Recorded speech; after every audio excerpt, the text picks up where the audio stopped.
YCP ప్రభుత్వ పాలనలో రాష్ట్రంలో ఎలాంటి అభివృద్ధి జరగలేదని, రాష్ట్ర అభివృద్ధి చెందాలంటే అది ఎన్డీఏ వల్లే సాధ్యమవుతుందని బద్వేలు బీజేపీ ఎమ్మెల్యే అభ్యర్థి బొజ్జ రోషన్న పేర్కొన్నారు. గత 10 ఏళ్లలో వైసీపీ పాలనలో అన్ని వర్గాల ప్రజలు నష్టపోయారని, అభివృద్ధి ఎక్కడ వేసిన గొంగలి అక్కడే అన్న చందాగా ఉందని వారు పేర్కొన్నారు.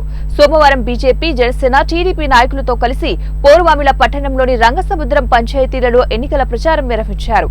అభివృద్ధి జరగాలంటే అది ఉమ్మడి కూటమితోనే సాధ్యమవుతుందని, రాబోయే ఎన్నికల్లో ప్రతి ఒక్కరూ కూడా కూటమి అభ్యర్థి గెలుపు కోసం కమలం గుర్తుపై ఓటు వేసి అత్యధిక మెజారిటీతో గెలిపించాలని వారు పేర్కొన్నారు. ఈ కార్యక్రమంలో చెరుకూరి చంద్రయుడు, కాలువకూరి నడిపి వెంకట సుబ్బయ్య, కాలువకూరి రమణ, బాలరాజు, సీతా వెంకట సుబ్బయ్య, రామసుబ్బారెడ్డి, ఓబులేష్ తదితరులు పాల్గొన్నారు. ప్రభుత్వం చేస్తున్న అరాచకాలు అన్ని వర్గాల ప్రజలు, ఎస్సీలు అయితేనేమి, మైనార్టీలు అయితేనేమి, ఉద్యోగస్తులు అయితేనేమి, మరి వర్కర్లు అయితేనేమి, అన్ని వర్గాల ప్రజలు అసంతృప్తితో విసిగి వేసారి ఉన్నారు. వారందరూ ఉమ్మడి అభ్యర్థినైనా నాకు సంపూర్ణ మద్దతు తెలుపుతున్నారు. చంద్రబాబు నాయుడు గారు ఇక్కడ గవర్నమెంట్ రావాలని, సెంట్రల్ గవర్నమెంట్ నరేంద్ర మోడీ గారి గవర్నమెంట్ రావాలని ప్రజలందరూ కోరుకుంటున్నారు. ఇది సత్యం, ఇల్లులో మాకు తెలుస్తుంది. ఇక్కడ చంద్రబాబు నాయుడు గారు ప్రకటించిన పథకాలు అయితేనేమి, అక్కడ మోడీ గారు చేస్తున్న ప్రజా సంక్షేమ పథకాలకు ప్రజలు ఎంతో ఆకర్షితులవుతున్నారు.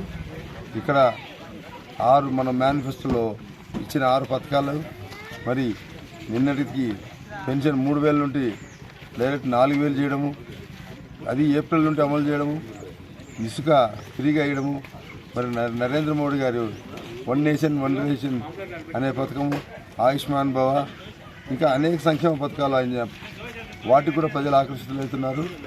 కాబట్టి ప్రజల సంపూర్ణ మద్దతుతో ఈసారి ఎన్డీఏ అభ్యర్థిగా నేను గెలుస్తానని, ప్రజలు గెలిపించడానికి సిద్ధంగా ఉన్నారని, మేము ఖచ్చితంగా గెలుస్తామని, మా గవర్నమెంటు ఇక్కడ తెలుగుదేశం గవర్నమెంటు పైన మోడీ గారి గవర్నమెంట్ వచ్చి మన నియోజకవర్గం అభివృద్ధికి స్టేట్ గవర్నమెంటు నిధులు మరి సెంట్రల్ గవర్నమెంట్ తెచ్చి మన నియోజకవర్గాన్ని అభివృద్ధి చేస్తామని, ప్రజలందరూ సుఖ సంతోషాలు క్షేమంగా ఉండాలని ఈ పొత్తు ఉపయోగపడుతుందని మీ అందరికీ తెలుపుకుంటూ